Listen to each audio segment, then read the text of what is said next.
Hello friends and welcome back to Animal Crossing! I'm Peachie Llama here on YouTube, and today I wanted to chat about the new update 2.0. I didn't get to experience the direct with all of you online on October 15th because I was traveling, but I wanted to make this video because I thought it'd be a way for us to get excited and just talk about together what some things we want to do in preparation for the new update, but also things that we want to do with the new update. I think in this time before the update, I think it'll be fun to kind of make plans for what we want to do with our islands. So that's kind of what I wanted to do today. I'm going to make a checklist of different things I want to change on my islands based on what was described in the Animal Crossing Direct. I hope this video inspires you to make a list or even a mood board of your new goals with the upcoming additions to the game. I'd love to hear your ideas in the comments below.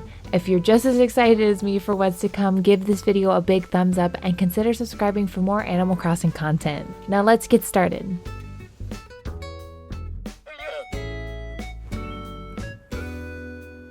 So my first and original island is Wind Lake, a fall mountain core themed island. I've been working on it since April of 2020 and I was nearly finished with just needing to find Maple as my last villager. But now with all the new updates coming, including the Happy Home Paradise DLC, I think I'll be spending even more time on this island. I hope to get Maple's amiibo at some point so that I'm no longer stressing to try to find her, but I am definitely most excited to be able to decorate and design the exteriors and interiors of my current villagers' homes to really match the island's theme. So in no particular order, here are some things I want to work on for Wind Lake. The first item on this list is redesigning the villager homes to match their locations on the island. Some of the areas I have on Wind Lake include the Mountain Town area, the Deer Mountain area, the orchard, as well as fall festival area, and just more mountainous vibe. Most of the yards for each villager was based on their house or their personality, so I think most of that will stay the same, and I don't know how much of the exteriors I'm probably gonna do on Wind Lake because I really worked hard to just use their exteriors as they were, so we'll see about that. I think that's gonna be more so a thing on my next island, but those are kind of the areas I've been thinking about. Next on the list is considering customizing the stone and iron fencing that's used all around town. I have used the stone and iron fencing literally everywhere on Wind Lake when it comes to the town area, and I think it might be nice to see what colors we can vary it, and so change it up a little bit and hopefully make it so we can have different areas of the town in different colors, maybe just to change it up. Next on the list is considering replacing some new fencing to designate different areas as well. There's log fencing, and there was that fencing that's on Harv's Island, a few more woodsy kind of vibe fencing that I'd like to try to add into the mountain areas on the island, and I just think there's so much opportunity that I want to just upgrade everything a little bit more before we finish up the island for sure. Next up, I want to replace Nook Mile items with their new counterparts, things such as street lamps, fountains, etc. So I think I have multiple fountains on Wind Lake like that they're the same type of fountain, and I'm curious to see what the new fountains look like with everything, and maybe I'll replace one of those fountains with the newer one so that I have some different fountains around town and not just use the same ones. Next is to update the small pumpkin patch I have in the apple orchard to a little farm area. That was kind of my goal when I made it. It was kind of supposed to be a placeholder for vegetables, so that's kind of why I want to knock that out and get that updated to properly go with the new update.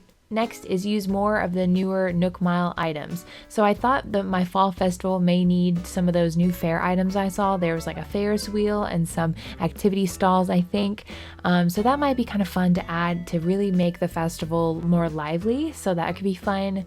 And then lastly, I want to either add a new ladder setup kit or a new incline into the sunken waterfall area I have in the back of the island, because right now it's a lot of climbing, so I think the ladders might make more sense, but if I can find a way to do the inclines as well, that might be fun too. Make it easier for Teddy to move around in his area. So my second island is called Amberino. It's a 19th century Western themed island based off of Red Dead Redemption 2. I have nearly all my final villagers on this island as well because I've been working at it, as I know a lot of you have seen recently, but I've been waiting to decorate fully until I have everyone on the island. I'm super glad that I've waited to decorate because this update has so many things that will help me design the island even more. But let's be clear, the number one thing I am most excited about is cacti. When I saw this during the direct, I freaked the heck out. It was the one thing for this theme that I've been struggling to recreate, whether it's in furniture or custom designs, and now it's finally gonna be in the game. I'm just so stoked. This shot of it had me falling out of my chair, basically. The windmill and the overhang deck additions will absolutely be perfect as well in the old town, and I may even need to update more areas on the island. I don't even know. There's just going to be so much to do. I'm hoping there's different types of cacti. Maybe that's asking for too much. At least maybe there's like different stages of cacti growth, like trees that we could do. I don't know. So here's my to-do list for Amberino. Put cacti everywhere. This is the biggest one. It's going to be amazing. I have an entire canyon that I built. Just adding the cacti there will be just, it'll be chef's kiss. It'll be perfect. It'll be exactly what I've always dreamed it to be. And maybe some more termite mounds. If you have any termite mounds, by the way, that you'd like to donate, let me know in the comments below or find me on Instagram or Twitter because I definitely am running out of termite mounds really quickly. Next, I want to replace the flower breeding areas on my island to farming areas because I currently have it set up where as you leave town on the right side of the island, you have this little incline down, so it's just a nice view overlook of everything with also of a mountain behind it that's more woodsy. And so I thought having the farmland below the, like in between the town and the mountain makes sense. So I'm really excited about that. I was using some yellow hyacinths recently to make like a wheat field there, but now that we have wheat on its own, I don't have to do that anymore. Next will be to update villager houses to match the areas on the island. This is so crucial, and honestly it might even change my villager list as I go because I chose a lot of these villagers based on their houses as well, but we'll see. You know, there's so much that could be done, and I think I'm just excited to give it a go. I definitely want to see how we can adjust Lucky and Roscoe's houses. I have the vision of where their houses are gonna go, and they will be in the desert. And then same thing for Butch. I love his orange house. I just think it needs to look a little more worn down because it's also in the desert area. But I think the biggest one I'm going to update is Gaston's house. I really don't care for Gaston's house, but if we can just change it to be like a cabin or just something that would go with the western town, I may just squeeze it in closer to the actual jailhouse / sheriff area that I have built into the old town. I don't know, but there's just so much to do. But basically, the areas we have on Amberino that I want to adjust villager houses for is we have like the farming area is on the outskirts of town, so those houses are going to be more rustic, and then the ones in town are going to be really fancy, like mansion style looks, and then the desert's going to be more rundown and shack vibe. I want all the colors to kind of remain the same though, because I want everyone to have their houses look like them, but just in a different style. And then we still have Bo and Biscuit in the mountain area that's going to be on the right side. They're already log cabins, so I think we're good with that, honestly. I don't know if I'll change it too much, but still, I think it's going to be great. I'm just excited. It's going to be there's just so much to do, guys. I'm so excited. I want to use all the Western themed items. I've seen so many things that could be considered Western that I've seen in previews, but I'm trying not to watch any like breaking news videos or anything because I just want to be surprised. So right now, I don't know anything that's coming besides what I've seen in the direct, but I know there's been other channels that have been reporting news and updates and leaks, I guess, of this update, but I've been trying not to watch it because I just want to be excited and surprised when I see it. So the other thought I had is potentially adding a new resident representative to create a proper saloon, just because we can do so much with that exterior now. That might change things as well, and then being able to create the saloon inside the house and not just be like an outdoor building, if that makes sense, might be better. I don't know, but that's a thought I had. We'll see what happens, but those are some of the ideas I have for Amberino right off the bat. So now that we've kind of gone through a little bit of a checklist, I hope this has kind of inspired you guys as well to kind of come up with different ideas of things you want to update on your island, at least with the things that we know of right off the bat for the update. But before we continue, I do want to share a little bit of news. We have a third island coming up very soon. I haven't been able to edit any of my videos for this island, but my goal is for it to be kind of a no theme island, if that makes sense. I kind of just want it to be whatever I feel like building at the time. The vibe I'm getting for what I'm envisioning is kind of going to be going for a little bit of a elegant witchcore, rustic farm kind of vibe. There's so many different looks I'm thinking of in my brain, but I really enjoy those kind of elements right now. So those are kind of the themes I'm going for, but I want to keep it as, you know, open to possibilities as much as I can, because I have a lot of villagers that I want, but I don't want to restrict myself to what theme they're going to be a part of. I kind of just want to get the villagers that I've really wanted to experience on my island, and then I want to create and build any kind of type of design that I've seen on Instagram or Pinterest that I like to try, or just give it a go on anything that comes to my mind or anything that's in theme, you know, of the current season, of like whether it's Halloween or, you know, the holidays in the winter. You know, there's so many different things that you could do in all the seasons of the year. So I want to just have a place to go to build whatever I feel like for each season, so that it's not stuck to one theme, and I can also hopefully make other content for you guys that is generally open to all themes and not just particularly one, if that makes any sense.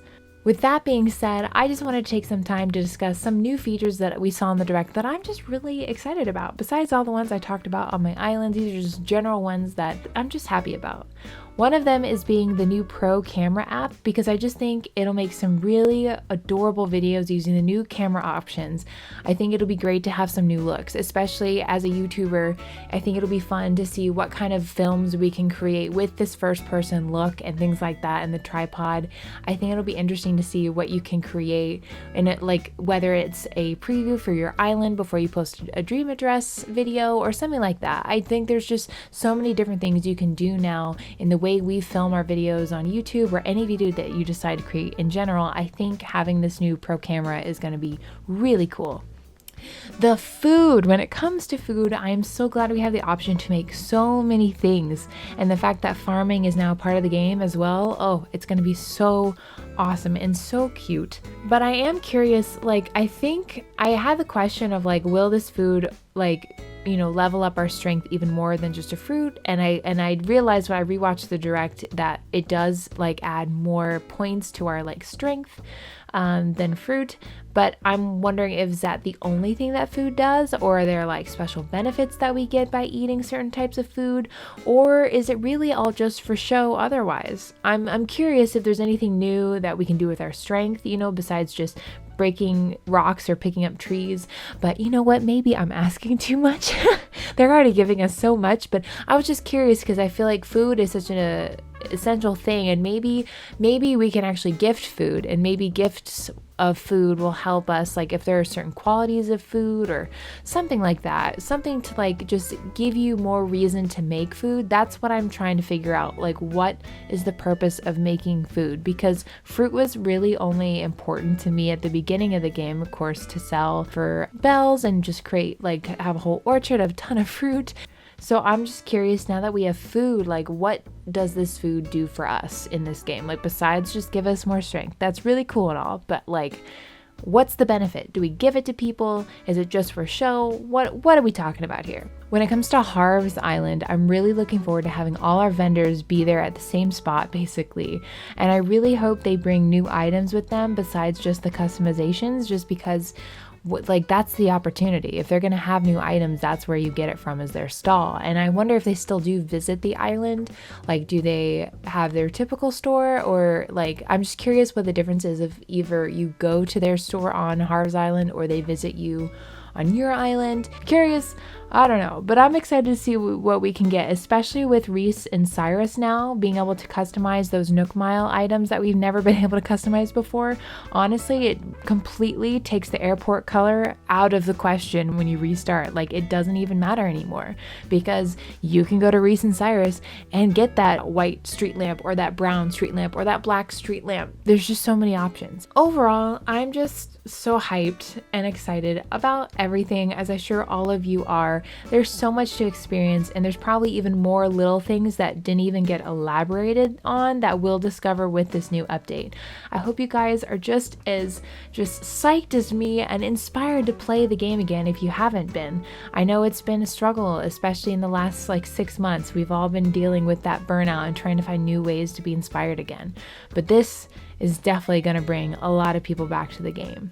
Let me know your plans for your islands with this new update in the comments below. I want to know everything. Show me your lists if you have them. I want to see, because the more we share about what we're doing, the more we might inspire our other friends also trying to figure out what to do with their islands. So let's talk about it. I love y'all so much. Thank you for over 7K. We are almost to 8K. Just thank you guys so much for sticking with me and being a part of this community. It really means the world to me, and I hope you guys are having just as much fun as I am watching these videos and as I am creating these videos. I hope you guys have a wonderful day, and I will see you next time. Bye!